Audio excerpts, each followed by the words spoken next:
All right.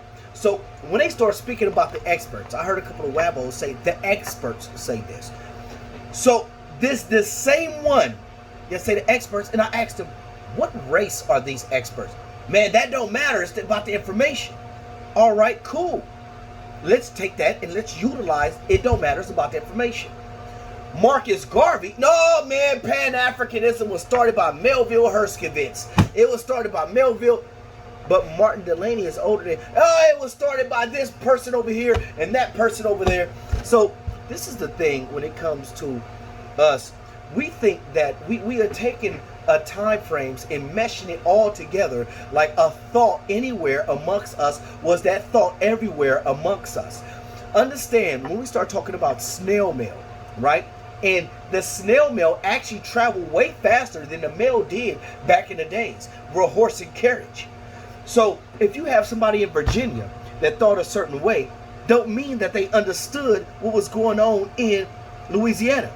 As a matter of fact, when slavery was abolished, I believe, was it Texas? It was certain places that did not know until like 2-3 years later. 2 years later? I'm not even gonna put a number on it, but it was years later. So slavery was abolished, but they just now getting a memo years later. Understand this. So if you have things like that, so if slavery across the United States, or what was considered the territories of that time, could be abolished, 1865, not United States, it was abolished, and now all of a sudden, you find out that there's places in the United States that they didn't know. So you can't say that this one man over here that had a thought that resonated amongst all of us. And this is another thing. For them to say that every time we do something, you're doing that because of the white man. But then when you listen to them, well, who does your argument benefit? Now let's continue. They also say that the Nile River is in... Huh? Oh, it's all good. They say that the Nile River is actually the Mississippi River. Now, if we allow our children to be taught like this, then we basically are allowing our children to be miseducated into stupidity. They say the Mississippi River really is the Nile River. And I actually heard a certain female say that. I'm going to go look for it, and I'm going to play it, and I'm going to make them stick to their words. So now let's go with this recent post, because under this particular post, one of my TGs came through and he asked, like, hold on, man, it's just black people fight black people. He said if they go to prison, they all gonna be seen as black. I said that very same thing. Another one of my TGs said that very same thing. And I'm like, look, didn't I ask you that? When the TG came and said it. And then when I was on, I said, man, you know, it's crazy because we asked that. So in prison, if there's a race war, all these people that say they're not black, African is a social construct, and all these things basically to disrupt.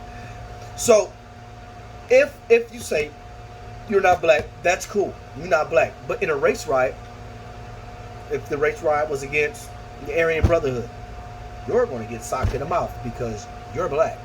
It don't matter if you say you're not. The ideology, it's not saying, well, my ideology is the reason why you're being killed is because you say you black. This is what WABOs had once before said, but it was another particular group that said this. Because you're dead to law. So they jump out enforcing the law because you black, and there's people who've been shot before they even said their name. Is that because they thought they was black, and yesterday the police overheard them saying they was black, so they got out and shot them? So when you come up with things like this, saying you do it because you say you black, you basically giving the sick-minded people a way out and said it's not you. It's not you being a sick fuck. And the reason in your racism and your hatred of us, just being us and existing, it's us, our problem, because we said we're a color. It's us because we embrace black. And it says in your book that you wrote, black is dead to law. In your book, you wrote it. See, this is the mindset that I am at war with. And yes, it's actual war because politics is war without bloodshed.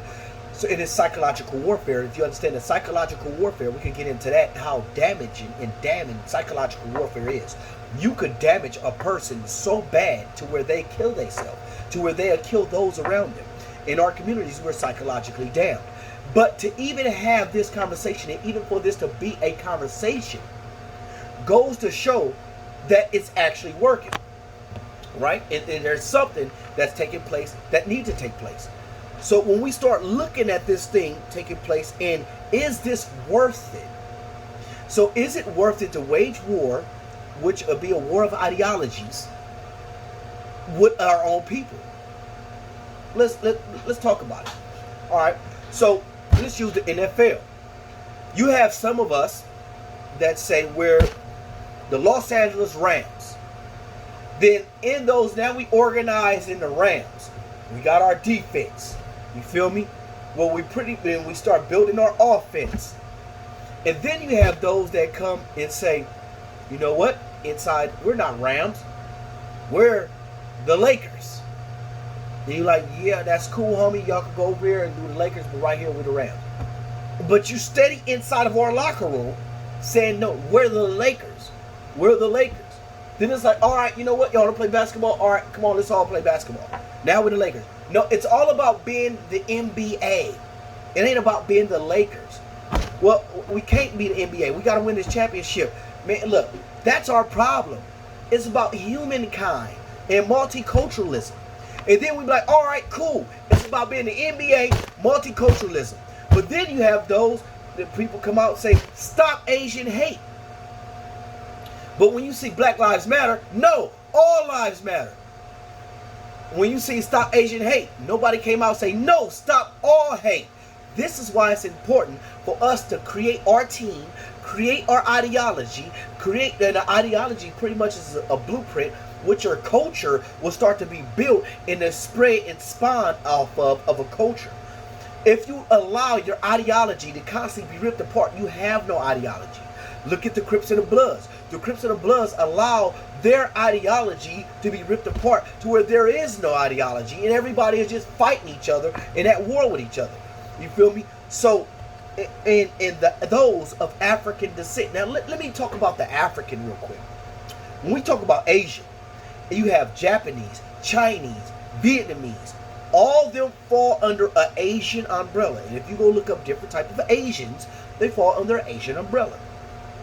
When you go to Europe, you have Britain, you have French, you have Spanish, you have Dutch, you have Portuguese, you have the Irish. They all fall under the European umbrella. So if you think that you're going to go to war with Europeans and not actually fight all those that align themselves with the European concept, that give them more power aligning themselves with the European concept.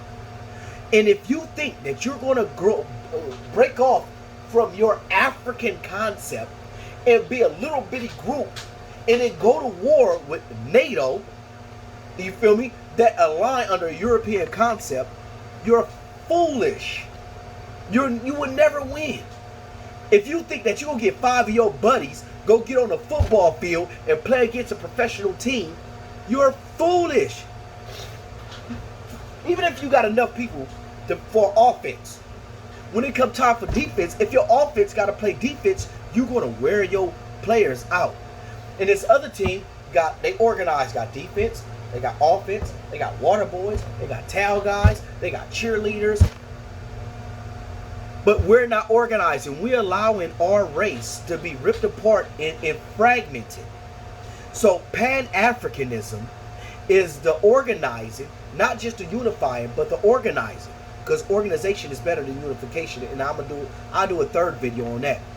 Is the organizing of our people and feel that we should be together of African descent. So when you say black and you get into black history, we could take that term and utilize it if we want to. Why we can't use it? Who says that Chinese didn't mean something back in the day? Nobody saying nothing about Chinese. Afghanistan, Afghani. How they gonna call themselves an Afghani? What does that actually mean? Nobody fight against that. The yellow man, the red man. As a matter of fact, the Native Americans made the Redskins change the name of their team, and you want to go at the Native Americans. So let me do a third video on the Native Americans and why it is important for the thing to be the way it is. And I think I kind of covered it in part 1, but let me go over it again and make sure I cover it.